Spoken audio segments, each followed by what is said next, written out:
श्री स्वामी समर्थ. नमस्कार मंडळी, स्वामी चमत्कार या चॅनलमध्ये तुमचं सर्वांचं स्वागत आहे.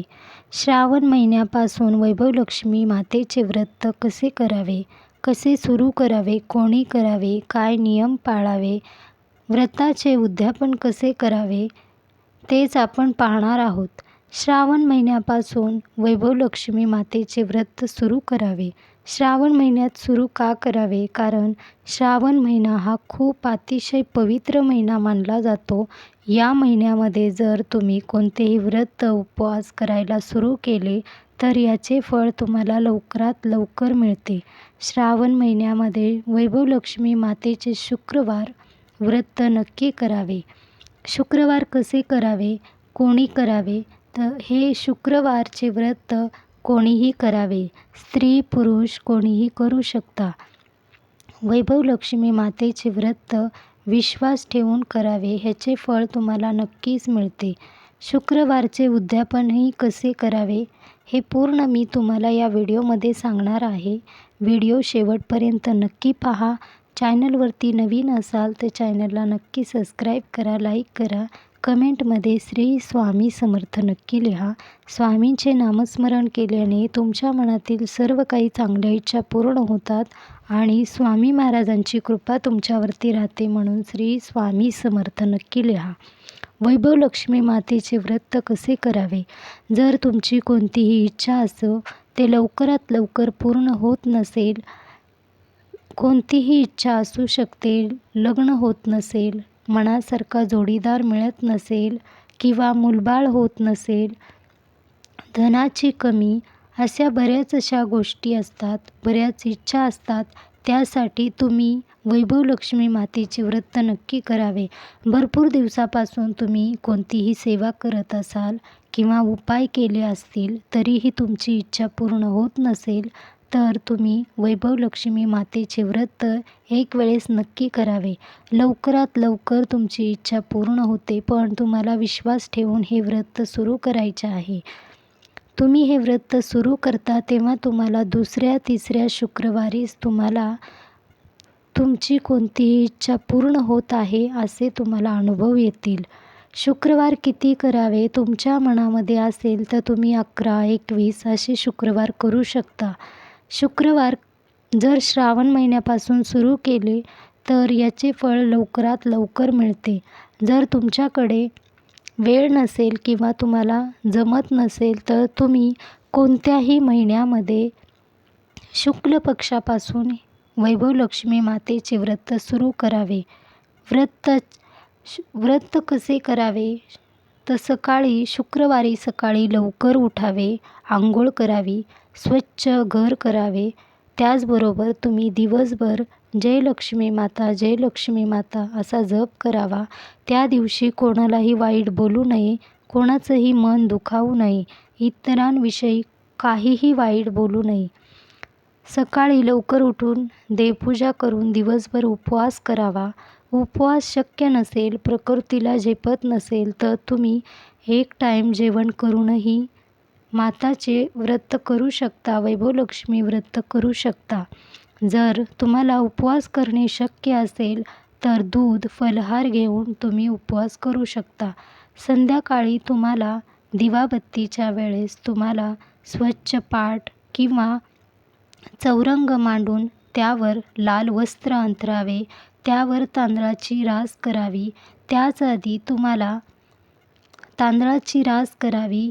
एक तांब्या ठेवावा, तांब्याचा किंवा कोणताही तांब्या तुमच्याकडे असेल तर तुम्ही ठेवावा.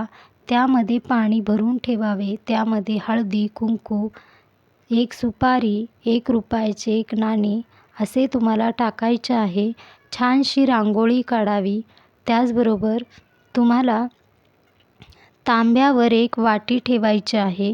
त्यामध्ये सोन्याचा किंवा चांदीचा एखादा दागिना टाकायचा आहे.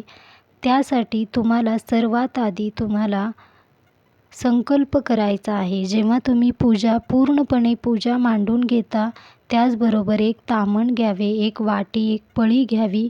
हातामध्ये थोडेसे तांदूळ, हळदी, कुंकू घ्यावे.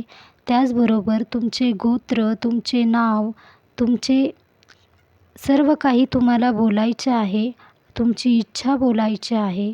माता लक्ष्मीला तुमची इच्छा सांगायची आहे की माझी इच्छा पूर्ण होण्यासाठी 11 किंवा 21 तुम्ही किती शुक्रवार करणार आहात ते तुम्हाला सांगायचं आहे.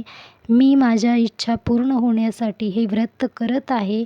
माता, माझी कोणतीही इच्छा लवकरात लवकर पूर्ण होऊ दे अशी प्रार्थना करायची आहे.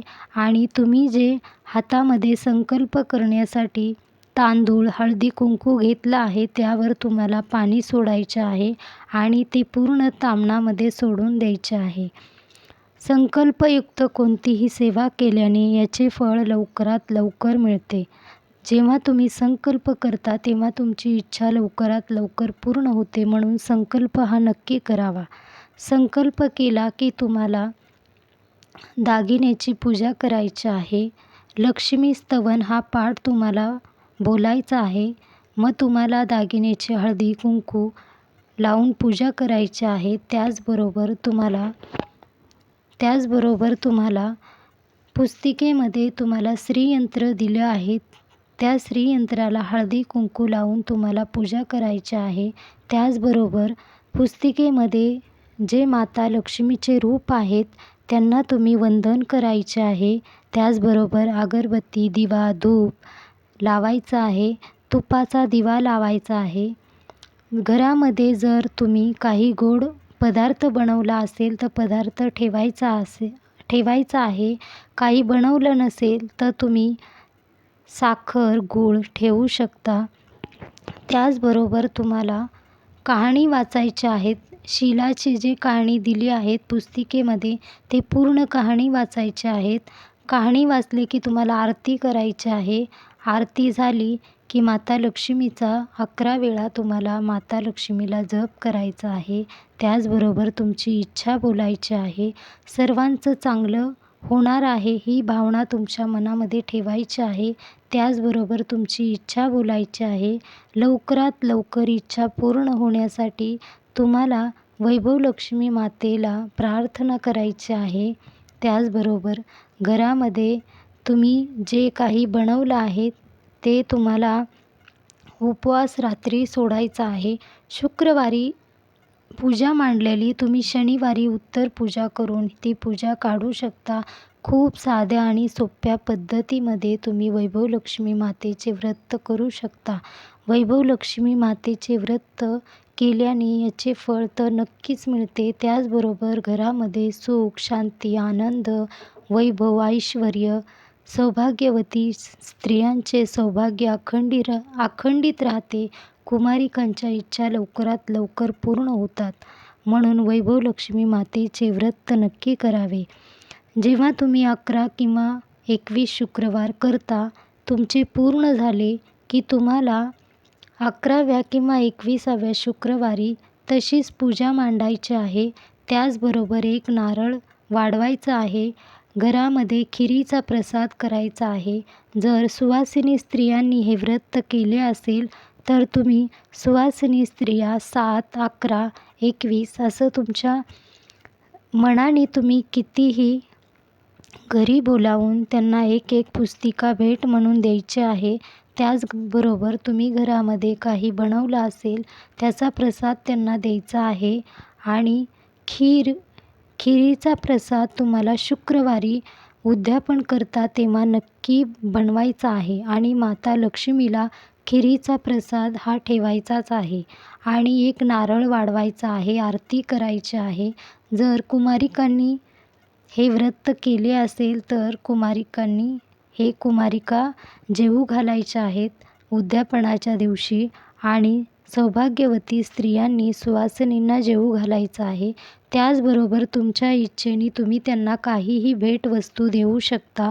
भेट देणं शक्य नसेल तर तुम्ही एक पुस्तिका ही नक्की भेट द्यावी. कारण या व्रताचे नियम आहे की शेवटी जेव्हा उद्यापन करतो तेव्हा एक पुस्तिका भेट म्हणून प्रत्येक सुवासिन स्त्रियांना, कुमारिकांना द्यावी. हे व्रत मनोभावे करावी. तुमची इच्छा लवकरात लवकर पूर्ण होते. हे व्रत केल्याने तुमच्या मनातील कोणतीही कितीही दिवसाची इच्छा असू द्या ती पूर्ण होते. त्याचबरोबर माता लक्ष्मीचाही आशीर्वाद राहतो. जय माता लक्ष्मी, जय लक्ष्मी.